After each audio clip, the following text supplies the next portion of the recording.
Zoé Adjani, nièce d'Isabelle, fait irruption sur le petit écran pour la rentrée catholique de France 2 avec la série Filles du Feu.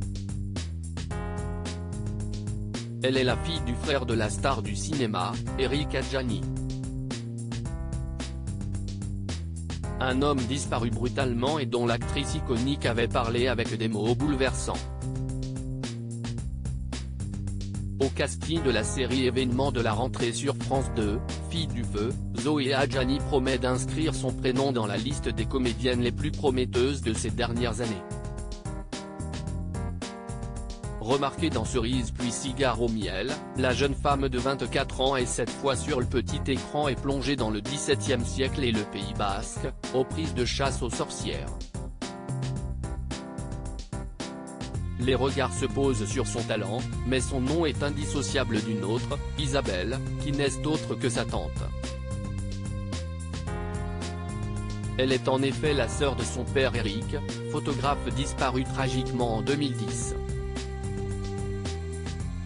La star du cinéma avait évoqué de façon déchirante son petit frère.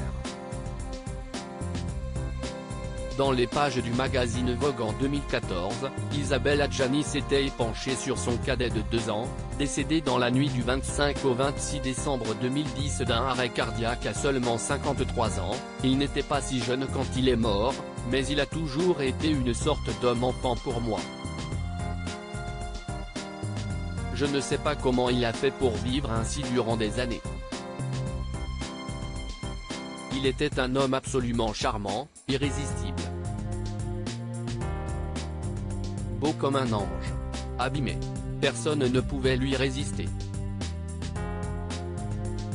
Il y a eu des périodes d'accidents, de tentatives de suicide, d'overdose. Et un jour, son corps a dit stop, si est trop.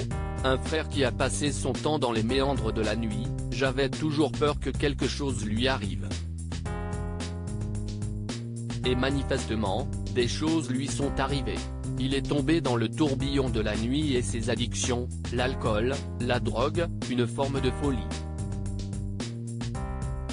Et pourtant, il paraissait indestructible. Zoé Adjani et l'absence du père, un drame avec lequel a dû se construire la jeune Zoé, solaire malgré les épreuves selon sa célèbre tante. Dans la dernière édition de Gala, la jeune actrice s'était confiée tout en pudeur, tout est une histoire de transformation et de volonté. Un deuil, un échec, un traumatisme. On peut en faire des choses constructives et lumineuses. Pour lui, elle a décidé de garder le patronyme qui peut s'avérer encombrant, si est aussi pour mon père que je n'aille jamais voulu abandonner mon nom, comme on a pu me le conseiller. Si est son héritage et mon cadeau pour lui.